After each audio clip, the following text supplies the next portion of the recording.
ಸ್ನೇಹಿತರ ದಿನ. ಈಗ ಸಂಬಂಧಗಳಲ್ಲಿ ನೂರಾರು ಸಂಬಂಧಗಳಿರ್ತವೆ. ಅಣ್ಣ ತಮ್ಮ, ಅಕ್ಕ ತಂಗಿ, ತಾಯಿ ತಮ್ಮ, ಇನ್ನು ಚಿಕ್ಕಮ್ಮ ಮಕ್ಕಳು, ಆ ಥರ ಎಲ್ಲ ಸಂಬಂಧಗಳಿರ್ತವೆ. ಅದರಲ್ಲಿ ಸ್ನೇಹ ಅನ್ನೋದು ಭಾಳ ಒಂದು ವಿಶೇಷವಾದಂಥ ಸಂಬಂಧ.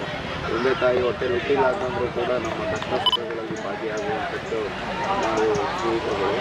ಎಲ್ಲ ಅಣ್ಣ ತಮ್ಮದಿರ ಜೊತೆ, ಅಕ್ಕ ತಂಗಿರ ಜೊತೆ, ತಾಯಿ ತಂದೆಯರ ಜೊತೆ ಹಂಚ್ಕೊಳ್ಳೋಕ್ಕಾಗದೇ ಇರುವಂಥ ಕೆಲವು ವಿಚಾರಗಳನ್ನ ಒಳ್ಳೆಯದಾಗಿ ನಾವು ಸ್ನೇಹಿತರ ಜೊತೆ ಹಂಚ್ಕೊತೀವಿ.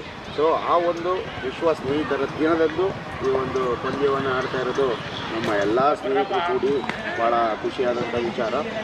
ಹಾಗಾಗಿ ಎಲ್ರಿಗೂ ಕೂಡ ವಿಶ್ವ ಸ್ನೇಹಿತರ ದಿನದ ಶುಭಾಶಯಗಳನ್ನು ತಿಳಿಸ್ತಾ, ಈ ಪಂದ್ಯ ಯಾರಾದರೂ ಸೊಲ್ಲಿ ಯಾರಾದರೂ ಗೆಲ್ಲಿ ನಮ್ಮ ಸ್ನೇಹ ಗೆಲ್ಲಬೇಕು ಅನ್ನೋದು ನಮ್ಮ ಆಶಯ. ಓಕೆ ಫ್ರೆಂಡ್ಸ್, ಈ ಒಂದು ಟೂರ್ನಿ ಬಗ್ಗೆ ಹಾಗೆ ಒಂದು ಫ್ರೆಂಡ್ಶಿಪ್ ಡೇ ಬಗ್ಗೆ ಮಾತಾಡೋಂಥ